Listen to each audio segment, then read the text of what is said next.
Hey guys, welcome back to United Red Devils 20. How is everyone doing this Thursday evening? Hope everyone's had a good day. Hope everyone's looking forward to the end of this week. And I hope everyone is looking forward to another brand new weekend in October 2022 this year. First of all, do me a massive favour for me. Hit the like button, hit the share button, hit the subscribe button if you're new to my YouTube channel, which is called United Red Devils 20. Please subscribe, bottom right hand corner if you're new. Remember to share the video. Hit the tweet button, hit the retweet button, and remember to always remember to put the notification bell on all times to receive dedicated content right throughout the rest of 2022 this year on my YouTube channel, United Red Devils 20, including more Fortnite content, Hogwarts Legacy, Kingdom Hearts 4, FIFA 23 Career Mode, Need for Speed Unbound, the new SpongeBob game. We're going to be getting Uncharted as well, more match previews, more match reactions, much more brand new stuff for the rest of 2022 this year on my YouTube channel, United Red Devils 20. So please subscribe bottom right hand corner if you're new. And this is your UEFA Europa League match reaction to Manchester United 3-0 win over Sheriff Tiraspol Football Club on match day 5 of the UEFA Europa League group stage at Old Trafford Football Stadium this evening, which was live on the BT Sport 1 HD channel, 8 p.m. home evening kickoff at Old Trafford.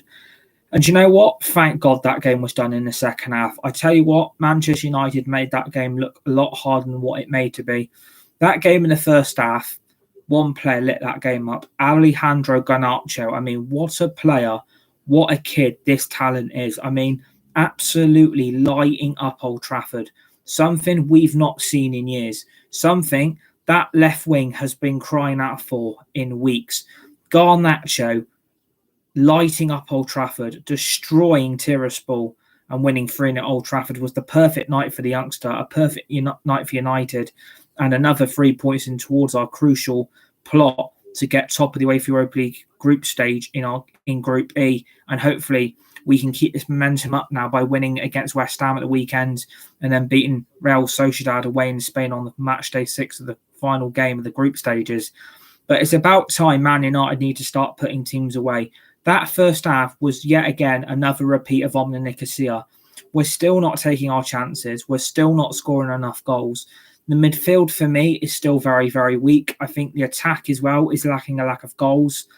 And I think the defence as well, I think there's too many problems in this team that are going to concern me for the future of this football club.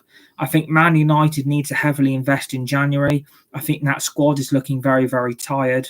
And I think it's now starting to look lethargic on the pitch because that first half, that game really should have been done. Man United should have had that game won. They should have had the 3 points in the bag, but only to go 1-0 up at half-time. I thought Man United were the better team. I thought we were all over Sheriff Tiraspol from the minute go, and unfortunately, we've had to wait till the second half for United to actually turn this game on and to actually get the 2 goals in the second half, thanks to Rashford and Cristiano Ronaldo. I mean, this competition is probably Man United's biggest chance of winning the trophy. It's the biggest chance of Man United getting back in the Europa League. And I think really we need to start burying teams more and need to start converting more chances that we have on our opposition goal, because this is where Man United are lacking. And it's also in the defence as well. There was a point in the game when we had a one-on-one situation with Sandro Martinez at the back and one of the Tiraspol players. And for me, that's quite a frightening prospect, because for me, if we've only got the Sandro Martinez back against a Tiraspol player and the player breaks on Sandro Martinez and wins the ball, basically De Gea's on a one-on-one situation with the Tiraspol player, that ball goes into the back of our net and we could possibly have been 1-0 down. And defensively, we're just lacking in confidence, we're lacking in motivation, and we're lacking control of the game. We can't seem to be able to beat teams like this. We seem to be struggling to break down teams like Tiraspol at home. This game should have been 5-6, 7-0 in the first half, and we could have made hostile changes in the second half. But yet again, our subs have had to bail Man United out of a difficult spot, because without Rashford getting that goal, without Ronaldo getting that goal, we're sat here with probably another frustrating match reaction with Man United scraping past Sheriff Tiraspol. I mean, we should have buried them. That game should have been over in the first half. And this was the problem with Man United. If we don't take our chances in our playoff match, which we're potentially now going to have to face against the third best placed Champions League club, I don't see how Man United are going to win. I really don't see how we are going to be able to break down a Champions League club when we're against Europa League clubs. They're going to be another level above us. And for Man United, we need to start upping our momentum. We need to start upping our game. And really, we need to start putting teams away because it will backfire. Man United will unfortunately concede a lot of goals if we don't start putting the ball in the back of the net. I mean, that first half was probably as dull as the Omen and Nicosia first half when we played them at home. Couldn't take our chances. We were the better team and we should have buried them more. That game could have been made better if we would have battered them 8 or 9-0 because our goal difference would have been superior to Real Sociedad's goal difference. We're now going to have to go away to Spain next Thursday evening on a 5:45 kickoff and beat them 2-0, keep a clean sheet, and Man United will finish top of the group. And I just can't believe we are relying on this strike force, we're relying on this weak defence, and relying on a weak midfield. I'm happy with the win. Don't get me wrong. We got the 3 points. At least it wasn't a lucky 1-0 win or a draw or a defeat, because we would have been sat here, playoff game guaranteed. We're not winning our group. And I still don't think, based on what I've seen tonight, we are winning that group. We can either go to Spain next week and destroy Real Sociedad, or we're going to go away to them, get annihilated, and we then got our playoff match guaranteed. And I think, for me, why have we changed the rules from last season to this season? Why are we having to suffer a playoff match where Manchester United really should be qualifying for second place in the group and actually winning this group? Because you're looking at this group on paper. If we can't beat Real Sociedad at home, we're in big trouble going away in Spain. And playing the way we did tonight, when we dominate the game, we dominate the midfield, and we dominate with the ball, we don't take chances. Real Sociedad will break us on the attack next week, and they will put Man United to the sword. We need to start getting games done there and then in the first half. There's huge opportunities for this United squad to get their confidence up, to get the goal ratio up, and to start putting teams away they know really they should be beating. Every team is beatable in this group. We've done the double over Sheriff and we've done the double over Omni Nicosia. But the problem is we should have beat Real Sociedad at home and we would have been okay. But the problem is now, by beating Sheriff tonight, we're now facing make or break next week. If we finish second, we are facing a bloody playoff against Barcelona, potentially, because they'll be the best third place Champions League club. None of us want that. And the problem is, this is down to Man United's fault. You've won tonight, but the result has mattered in vain again because Real Sociedad have won again. We've won again. And we're now going to Spain with a make or break game. United should have buried Tiraspol tonight. But it's that attack. I mean, I'm not being funny. The biggest threat on that goal tonight was Alejandro Garnacho, was the best player on that pitch by a mile in the attack. Ronaldo, I thought again, why is he back in the Man United team? I did want him to start against Sheriff. Don't get me wrong. We needed Ronaldo in the team to score goals. But the problem you've got is you're looking at Ronaldo's age and you're looking at the Europa League. If he can't bury goals against Sheriff, what bloody chance have we got of burying goals against Real Sociedad? We ain't going to have any opportunities to get any goals. And if you're starting an aged, overrated Ronaldo now in the attacking force up front, and he's the target man, Real Sociedad will know how to defend him and will be able to how to break his game. And the problem is, I don't think their striking force is good enough because you dragged Anthony off at half-time. We put Bruno out to the right wing. We moved Malacia to right back instead of left back. And it makes no sense why we're still putting players out of position in this team. There was no need to drag Anthony off, by the way. That skill move, that was a little bit cocky, and I don't agree with what he did. But I'm not being funny. You're listening to commentary over this game. Robbie Savage, I mean, what a load of bollocks he talks. Oh, it's overrated. He shouldn't be showboating. He shouldn't be showing off. Just because your son doesn't get in the first team, mate, don't go in on the other United players and you think you could manage this team better because you basically couldn't manage Macclesfield. And look where they are. And you're moaning about Man United players showing skill and ambition with the ball and showing off. I'm sorry. Are you going to accept Man United shit standards because your son's not getting in their team when he's never going to get in a team anyway? So I can't understand his point of view on the Anthony showboating. But it's what pisses me off. We've got such shit commentators on BT Sport They ruin the game for everyone. And the problem is, it's the same old crap comes out their mouth. They expect United to be shit and they want United to lose games so they can start slagging the club off. But when we start winning, they still think they know better than everyone else. I'm sorry. I think the fans know more than pundits because we experience the match day in a different light to what you pundits do with your overrated crap that's been a load of bullshit for years. And you basically think you're Mr. Right. I'm sorry.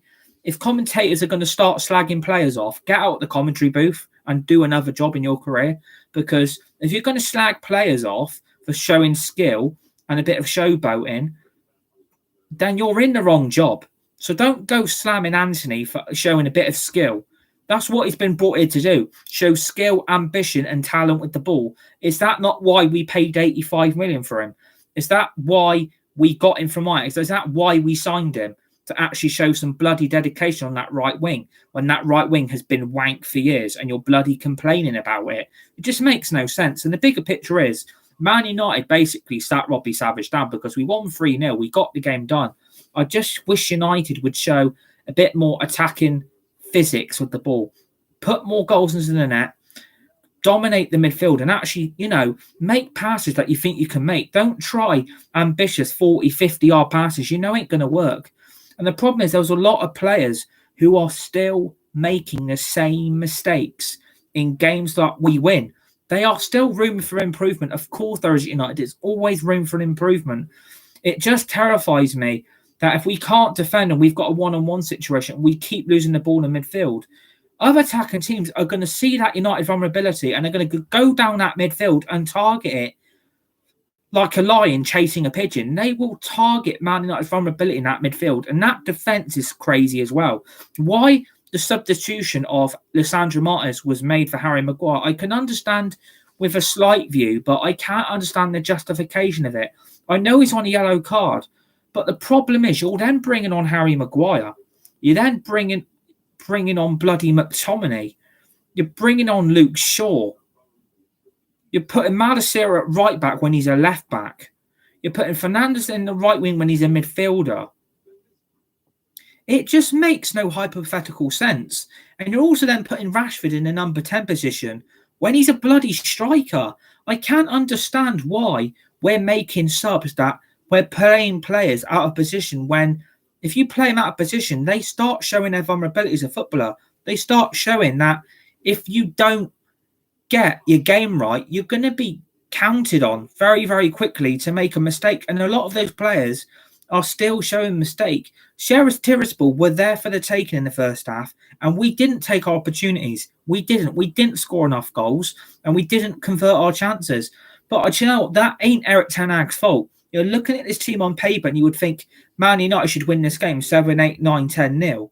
But can you trust those players on a weekly basis? No, because you don't know how they're going to turn up to a game. You don't know if they're going to turn up to dominate the game, get an easy 1-0, little 1-0 win and scrape it, or they're going to win the game convincingly. 3-0, I think, was very unfair on Sheriff because their goalkeeper was making save after save. It's the vulnerability at the back that Sheriff cost them. Their defence is very, very weak, and we dominated our midfield. Our best midfield three is Eriksen, Casemiro, and Bruno Fernandes by an absolute mile. And what I want Erik ten Hag to understand is when you bring McTominay on, we start slipping back into the old ways of Rangnick and Solskjaer. And unfortunately, Ralph Rangnick was right. There's a lot of players at this club who shouldn't even be in a United shirt. But the problem is you can't then not play them because they're on ridiculous money a week. They want and put pressure on the manager to pick them and play them, or even to get a place on the bench. And you wonder why us fans moan about the McTominay and Fred situation. Someone needs to sit down with Erik ten Hag and tell him McTominay ain't going to make it. He's never going to be great, and nor will Fred. And the more you use them, the more angry and fucked off you're going to make the fans and the fan base. You need to realise you don't need to make as many subs as we need to make. If you don't think McTominay's rated, put him on the bench and leave him there. If you don't want Maguire, leave him on the bench and leave him there. It's the same with Fred. It's the same with Lindelof. It's the same with Luke Shaw. If you don't rate these 5 players, what are they doing coming out at Old Trafford trying to get a chance in this team when they are not good enough anyway to represent the fans and the supporters in a red Man United shirt? They don't put their passion into the badge. They don't fight for the shirt. These players are vulnerability 2.0. All those players I've mentioned are going to be a huge vulnerability to Man United in the future. And you saw in that second half, Maguire and Lindelof at the back, it gives you the shit. It really does. It's like having the runs. It's like, oh my God, the runs keeps coming and coming and coming, right? And then you've got Lindelof and Maguire, Magaluf at the back, making dreadful passes 5 yards. Maguire gets booked typically again. And it's like, what are we doing with this defence? What team are we trying to be? Is this Manchester United or is this a National League club? Because if you've got shit players at a club you don't want to use and don't want to rate, they shouldn't be anywhere near a United shirt, and they shouldn't be in games like this. We need to actually win convincingly. And the problem is, you saw half that start in 11, and you see the problems straight away. That team sheet for me looked very weak. On paper, it looked weak for me. I thought the midfield was decent. It's just the attack and the defence again. What really does scare me, Lindelof is not the preferred partner for Lisandro Martinez. And the problem is, when you've got an injury-prone 2.0 Raphael Varane, a.k.a. the next Phil Jones, constantly injured, and you've got Malacia at left-back who can't even get into the Premier League team anymore, what are we trying to prove at our centre-back positioning? What are we doing with our back four? Because the more you rotate it and the more you drop players in and out, the more uncomfortable it's going to make us through a game of 90 minutes at Old Trafford. If you want to win convincingly, you play your best players. And people tell me you can't play your best team week in, week out. Well, how do you think we win then? Because if you're using the crap again, you're basically going to fail. You know, Man United are going to cost you 3 points and a match win that on paper looks easy. And Man United, unfortunately, don't make it easy for none of us fans. Even tonight, that first half, we should have won. That game should have been done and dusted FC. That's what it should have been. But unfortunately, when you're relying on players off the bench, it basically shows to half that first team, some of these are crap. I mean, no disrespect, Dalot got a goal. Am I getting excited about him? No. Because yet again, still shit. Can't pass the ball. Can't make a decent tackle. Has got no communication with Lindelof, who played a ball out for a bloody throw-in, which was meant to go to Dalot and went out, like I said, for the throw-in. Malacia, 15 fucking million from Feyenoord, looks like a 5 million League Two left back. I'm sorry. If he's not getting in the Premier League team, what the fuck is he doing in Europa League squad for a game against Tiraspol? I know it's give every player a chance, but if you want winning mentality and you want your team to win on the pitch, you put your best 11 out you know you can trust, and that players can perform as a team together to get you the win that the manager needs to ease the pressure on him, because the pressure after tonight will still be on Erik ten Hag to get Man United over the finish line and get us qualified as group winners, because otherwise, if you know we've got Barcelona in a playoff match to get into Europa League knockout stages, would you trust Erik ten Hag's judgment? Would you trust those players? Would you trust the bench? Would you trust that starting lineup? Because for me, I'm looking at that team and I'm thinking, defence, midfield and attack. That's your three main pivotal roles in your team. When you know your defence is crap and you know the attack is shocking and you know you've got a midfield which has been your best midfield by a mile, you know you've got big problems for the future. You're looking at January, Man United are basically going to come out and say, we haven't got any money. We're going to wait till the summer to spend. I'm sorry. If Erik ten Hag is requesting players in January, you have to give the manager what he wants. He can't just go with this same squad, game in, game out. We've got FA Cup coming up, Carabao Cup, the Mickey Mouse Cup. We've also got, if we qualify for the Europa League knockouts, we've got that as well. You can't be expected to use this same squad for every competition, because we will pick up fatigue, more injuries will happen, and that squad will get knackered. And the problem is, when you have thrown a brand new manager, when this is meant to be a brand new Manchester United and everything's all happy and roses and sunshine and flowers and everything, what are you meant to do when you tell him, we don't really want to spend in January, Eric? You're going to have to wait till the summer to bring any more players. I'm sorry, that's not acceptable, because God forbid if Rashford or Martial pick up another injury, and like I said, Martial, injury prone, out injured again tonight.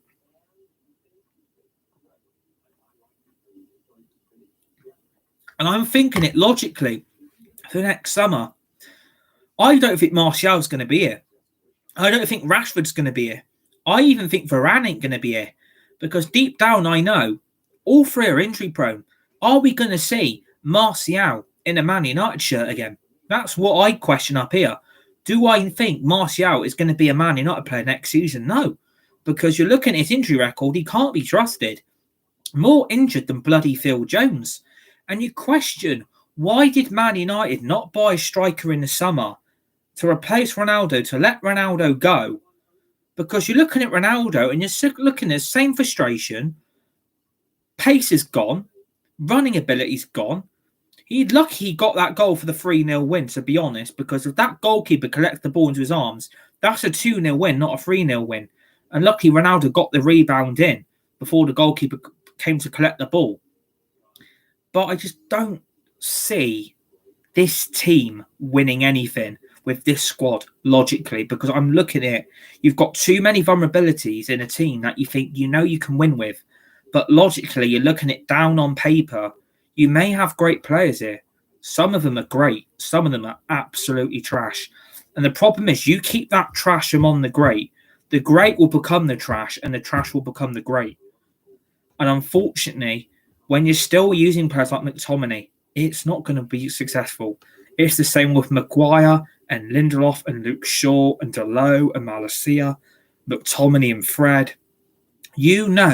On paper, that's 7 players out of a first 11 already that you're still using in the Europa League and the Premier League, and you think to yourself, where's the quality? Because I look at that United bench, where's the quality? Where's the quality on that bench? If you're comparing this to Man City, you look at their bench, Mahrez, Grealish, that's miles ahead of Man United already. Julian Alvarez. And you then look at Man United's bench and you think McTominay, Fred, Tom Eaton, Zidane, Iqbal, Donny van der Beek, Maguire, Luke Shaw. That's 7 players at United's bench. You think to yourself, I would only basically use Donny van der Beek, and thank God he's back from injury now. And a little cameo tonight, I'm seeing glimpses of what Donny van der Beek can offer this Man United midfield, because if you don't have Donny van der Beek in this midfield, and you're still using McTominay and Fred, you might as well say to Donny van der Beek, get yourself a club in January, mate, because unfortunately, you've got McFred and McTominay and Fred still getting ahead of you, and you're not going to get a chance out of them. I still don't think Donny's going to be here either. I think Donny van der Beek needs to find himself a new club, but if he's showing glimpses of what he can do in 5 to 10, 15 minutes of a game, why the hell is he not starting for United? Where has Donny van der Beek been? Has this injury just been more made out of justification than basically thinking, is he injured or something happened behind the scenes that the manager or the coaches haven't been happy with? And this is why Donny van der Beek has not been selected or used. But I think now you have to really look at that midfield. You don't need McTominay and you don't need Fred. If you've got Donny van der Beek, Eriksen, Casemiro and Fernandes, that's 4 midfielders I can name who are miles ahead of McTominay and Fred. And you need to stick with these 4. The longer you stick with these 4, and you're seeing it tonight, Casemiro's calmness with the ball. What a great purchase from Real Madrid. He didn't have a comfortable start at United and really shouldn't have been left on the bench for the first few games. But he's showing why you've got a Champions League winner in Casemiro at Man United, because he offers calmness and justification with the ball, and he offers quality on and off it. You take Casemiro at that midfield team, and you saw it tonight. As soon as McTominay came on and Maguire and Luke Shaw came on, United looked like a team under Rangnick and Solskjaer again, because the chemistry's gone, because those players are so used to not being played, and you've got players ahead of them like Eriksen and Casemiro. You take them out that team, United look like a League 2 team. I'm sorry, they really, really do lack quality. That's because I think Erik ten Hag has got a preferred 11. I think Erik ten Hag is finally starting to hit the nail on the head with this team, that he realises he can't rely on Varane, can't rely on Rashford, can't rely on Martial, he can't rely on McTominay and Fred, he can't rely on Maguire, he can't rely on Lindelof, he can't rely on Dalot and Luke Shaw. And for me, why were these 9 players not sold in the summer, when this was meant to be a new Manchester United, a brand new start under Erik ten Hag? And you're looking at it, Half the deadwood that was under Solskjaer is still here, and half the deadwood that was under Ralph Rangnick is still here. Players are unhappy. Ronaldo wants to leave. We're meant to be a brand new team with a brand new start, with a brand new manager, with brand new coaches and brand new players. But I'm looking at that United team.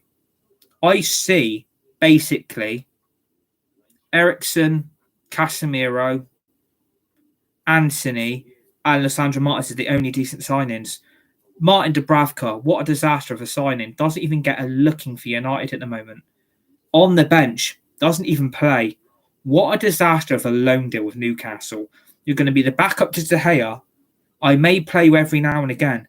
But as for the Premier League and Europa League, mate, you're not getting a chance under me. It's going to be the Carabao Cup and FA Cup. And unfortunately, we're probably paying half of Martin Dubravka's wages, which he's on at Newcastle, which he's now on at Man United. And he's not even kicking a ball. The only ball he's kicking is in training when he's trying to save shots that have been aimed at him. And unfortunately, that is Man United down to a T. I think Man United's recruitment in the summer transfer window was nothing more than a joke. I don't think our manager was backed, and I think they promised him false lies, false belief, and false optimism that they're going to back him properly. That wasn't backing in the transfer window. And you're looking at that team tonight and you're thinking to yourself, oh my God, where's the backing? Because Dalot under Radic and Solskjaer was shit. So was Lindelof. So was Maguire, McTominay and Fred, Alanga, Rashford, Martial. That's 8 players already I can name that were still here under 2 previous managers, and half those players are in that team tonight coming off the bench. And I'm sorry, for me, for as a United fan, that is not okay. There should have been a major clear out in the summer for this game tonight. And we should have seen 20 to 25 new players brought in because they knew Man United were at rock bottom. They had their worst season ever. The fans and the supporters were treated like shit by the players, the board, the owners, the coaches and the manager. We've all been shat on and fucked up with them for the way they treat us all. And then they expect, under a new manager, we're going to light up. I still don't trust some of these players because we may have won tonight and we may have got the 3 points and we got the win, and we're now relying on next week, hopefully, when we actually can beat Real Sociedad. But I'm looking at it on paper and I think to myself, do you know what? Half these players apparently will not say they won't throw the manager under the bus. I know them too well. Yes, they will. Don't think these players will not throw Erik ten Hag under the bus, because they will. Because they know if they fuck up and they piss him off, he's going to go for them. And this is what I like of Erik ten Hag. He is being a no-nonsense manager. Any shit or underperforming players in underperformance pitches on performances at Old Trafford, he will bring you off and he'll fucking go for you. That is what I wanted to see with Solskjaer. This is what I wanted to see with Ralph Rangnick. And unfortunately, and you've got puppets being controlled by the owners and the board. Man United had no chance last season. And for me, deep down, I still think Erik ten Hag is a puppet for the Glazers. I think he's being told what players he can and cannot select. I think team news is still getting leaked out the dressing room. I think ten Hag is basically been told, go with what you've got in January, wait till next summer to improve the squad. I mean, it's basically, you're looking at the Premier League and you're looking at the Europa League and the Champions League altogether. Liverpool and Man United's managers have both been thrown under the bus because Klopp has apparently been told he's not getting any money next summer and in January. And it's the same for Erik ten Hag. You're not getting any money in January, but you might get some in the summer. I mean, it shows that the 2 giants of English football in Liverpool and Man United, who are the most successful 2 clubs ever in football history, are being let down. And we're being let down as fans and supporters because we're expecting great new things. But you look at it on paper and you think to yourself, fucking hell, we're still here from the mess last season. And we're going into next summer in 2023 with still some of this shit. Apparently we're not going to get backed. And the manager's going to get let down by the board and the owners again. And if I was the owners of Liverpool, Man United, I'd sell up and piss off out the club. Because this is why Man City, Arsenal, Chelsea, Spurs do things correctly. At Liverpool and Man United, it's improve the current crop. You're only allowed 1, 2 or 3 signings. And that is it. And you've got to improve the current crop of crap. And unfortunately, that current crop of crap is still performing at Man United. And it's still performing at Liverpool. I'm not a Liverpool fan. I'm a Man United fan. But I have sympathy for both lots of supporters because you know half your team is shit, half your team is injury prone, and your manager's been let down by your board and the owners. It's been proved, and it's shown tonight that we may have won tonight against Sheriff, but there's so much improvement that's needed in that Man United team because we still give the ball away. We still can't put teams away. We can't put the ball in the back of net. We can't keep clean sheets. We should have beat Chelsea last weekend. And against Tiraspol tonight, we made it look like men against boys. No disrespect, Sheriff Tiraspol is shit. Fancy your manager resigning 2 days before the game. He really should have stayed. But that is what made Sheriff Tiraspol fuck up tonight. Because I'll tell you what, if their manager was still there, they would have given United a game because they were very, very good at home. And they had a lot of chances on Man United's goal. But tonight they just couldn't get at United. They couldn't because they knew they were going to Old Trafford and they probably knew deep down they were going to get steamrolled. And they knew they weren't going to get a win. They're not getting a draw and they're going to get absolutely hammered. 3-0, it should have been 8 or 9. And defensively, look at the crosses, what were put into our box. And you've got the one or two Sheriff Tiraspol players unmarked. If those balls that were put into the box by the Sheriff Tiraspol players, which were great, and their players got on the end of it and put the ball in our net, we're fucked tonight. We're basically screwing up again like we screwed up last season. If that goals go in our net tonight, we're 1 or 2-0 down because when you're leaving their players unmarked on the pitch, what are we doing in training? Our players not listening. Our players basically thinking we're going to get away with shit performances because this is Man United. We must be setting standards. You can't just go of a wimp or a whim. You must win every game. This is Man United. This ain't fucking Mansfield. This ain't bloody Crew Alexandra. It's bloody Man United. If you don't want to be here and don't perform on the pitch, show up and actually put in a performance because I've got a mate who's a Liverpool fan and he didn't expect Liverpool to beat Ajax. I knew Liverpool would beat Ajax because Ajax is shit. Since you've taken Anthony, Ten Hag and Sandro Martinez out of that team, they're miles off it now. Ajax are crap now. Ajax, I think they're done. And I tell you what, you've taken that at Man United. You've got Ajax players here that have probably still got their minds at the Ajax thinking, they would have been better with me if I won the Champions League. Maybe I should have stayed. Maybe I should have stayed at Ajax. And probably Anthony and Sandro Martinez probably thinking, should we have come to Man United if we can't beat teams like Brighton and Brentford and we're getting past Sheriff Tiraspol and Omni Nicosia by the skin of our teeth, then it shows that maybe Man United ain't the destination. Maybe it just shows that we're still a poor club being run badly by Muppets. And I hope after this game tonight, we can go into the game against West Ham at the weekend in the league on match day 14. We can put West Ham away, get back into the top 4 because that point against Chelsea was a joke. It's just nice that you've got a United win tonight and you know those players have actually won for you tonight and given you something back. Because if you would have beaten Chelsea, we would have been in top 4. If you would have, which is bad now, Newcastle even above Chelsea and Man United, which is a bloody joke. But I'm just glad those players put the ball in the net tonight and we got the clean sheet. And I mean, this is why De Gea, for me, needs to also stay because he's keeping clean sheets. He's keeping the ball out the back of our net. But I know this team too well. I know certain results against certain teams, it will fall backwards again. We are only, for me, 1 or 2 results from going backwards again. I know this team too well. I've seen it all too often that, if you don't play your best team and you don't play your best players, Man United will fall backwards again. And for me, these players did perform. There's no beating around the bush. We were the better team. We deserve the win. But I'm still concerned from the bigger point of view that you may have players coming back from injury and Maguire and Donny van de Beek. But when you've got players like Wan-Bissaka who are still injured, what is he doing here?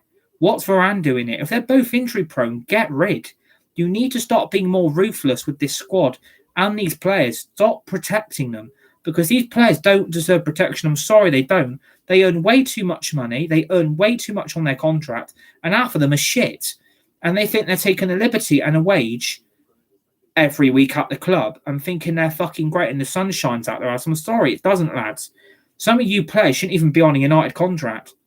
So for me, I think after this game tonight, we need to go through all this squad, all this team, And we need to go new contract, release, terminate. New contract, release, terminate contract. That is what needs to happen because Luke Shaw came on, crap as usual. Been a finished left back since he broke his leg in 2 places when Van Gaal was in charge. And we were in the Champions League group stage away to PSV and he broke his leg twice in 2 places.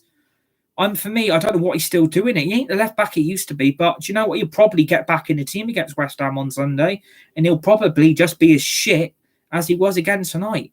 It's the same with Maguire and Lindelof. We look so shaky at the back defensively when we've got those two Robin Hoods being chased by the Sheriff Tiraspol attack, trying to defend our goal from the ball going in the back of our net. And I don't want to see Maguire in defence, but the problem is we will because we've got no Raphael Varane. We're not going to see him for 4 fucking weeks, and he ain't even going to be fit for the World Cup opener. So there's alarm bells already ringing that United need to improve in the summer and improve in January and get some more new players and actually back your manager so Man United can win a trophy on the pitch. Because if we don't, this will end terribly. I think for me, I know what's coming. I still think after tonight, can we still win Europa League? Yeah. But if you're looking at it on the bigger paper, we're facing a bloody playoff here. We have to win next week now. This is make or break for United next week. If we don't win this group, we are facing Barcelona in the playoff. We're facing them. There's no beating around the bush. We are facing Barcelona in the groups in a playoff if we don't win this group. Do I trust Man United to beat Barcelona with bloody Lewandowski, Rafinha, Gavi, Pedri? I don't trust them because Barcelona, I know, their biggest threat will be Lewandowski and he'll be smelling vulnerability in that United defence. Could you imagine Lewandowski running up Maguire and Lindelof? Oh my God, what a bloody disaster. So for me, United need to win next week, but you've won tonight and you've done us proud, but I still want more improvement. I still want some more bloody heart and some bloody confidence in this team and actually show some heart on the pitch because your performances are still need to be justified about how crap you can play in the first half. But the second half, you should have buried them. They were there for the taking. They were tied, Sheriff. And you could see that in their defence and you could see that in the midfield. They were knackered and we didn't smell that vulnerability. If you smell vulnerability in a team on the pitch, a Man United 2 or 3-0 up, you go for the vulnerability and you put the ball more in the net and we get a more of a convincing win. Because if we would have won 8 or 9-0 tonight, our goal difference would have been way superior to Real Sociedad.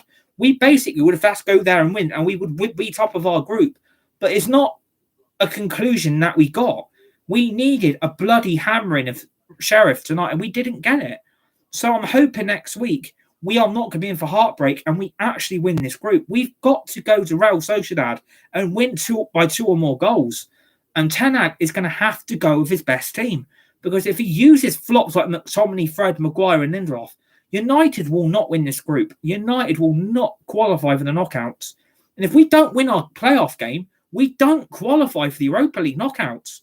The third best Champions League club will get in the Europa League knockouts. We won't fucking be there. This could be Europa League nightmare. United might not even be in the knockouts. So it's make or break now. And hopefully this win tonight will give those players some motivation to go to Spain next Thursday evening. Go to Real Sociedad and win. Get the 3 points. Win this group.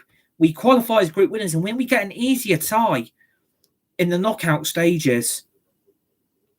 So it's kind of we've won tonight, but the Real Sociedad result hasn't really helped us. So, yeah, for me, the only bright spark out of this game was Garnacho. And for me, man of the match, best player in the game by a mile, was frightening the Sheriff Tiraspol back four. He's got skill. He's got confidence. He needs to cut inside a bit more. He needs to keep his head up. He needs to run more of the ball. He needs to see players unmarked that he can pass to. He needs to use the whole team, not just himself. But for me, he's one of the reasons we won this game tonight. I think Garnacho now will be in this first team at the weekend. I think he's going to have to start because if he can do that to Sheriff, he will be able to do that to West Ham. And hopefully we will win at the weekend now after this 3-0 win over Sheriff Tiraspol, which hopefully is put United in a good headspace now for the weekend and next week as well. And it's going to be a big week. This is going to be a massive, massive week for United. You beat West Ham at the weekend, and then you go to Real Sociedad next Thursday, and you win this group. Because if we don't qualify for the knockout round of the Champions League, the press, the media, and all these pundits that think they're great with their opinions and views, they will be on Erik ten Hag's back like a rash. It would be like an out-of-control rash that isn't curing, and you can't find a cream to cure that rash. They will be on him, because if we don't win Europa League, I can't see us getting top 4. If we don't beat West Ham at the weekend, forget top 4. And tell you what, if we don't win Europa League, forget getting in Champions League next season. Because this is our 2 important parts now. You beat West Ham, and you go to Sociedad next week and win. And, let's hope that happens. But knowing this United team, anything can go wrong. And you know these players. One bad result away, and it's backs against the wall, and the criticism is aimed at the players again. And they deserve the criticism, I'm afraid.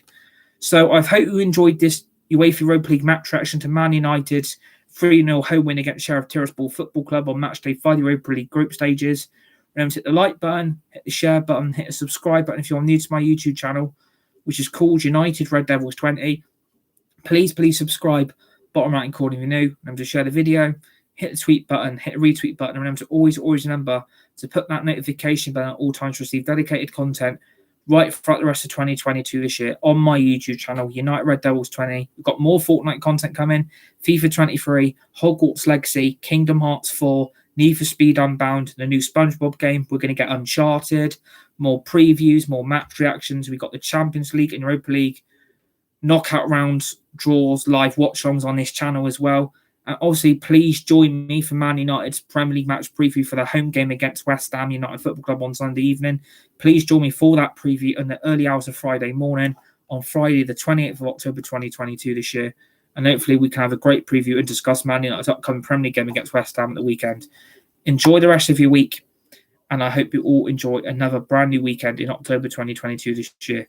Stay safe, be nice, be kind to each other. You're all amazing. Please keep subscribing, people, and let's try and get to 400 subscribers before the end of 2022 this year. Let's push this together, because the bigger this channel gets, the more all of you amazing people get involved in future content, merchandise, and gaming. Get yourselves involved in this channel, and you can become part of something great for your future. Thanks for watching. Enjoy the rest of your Thursday evening.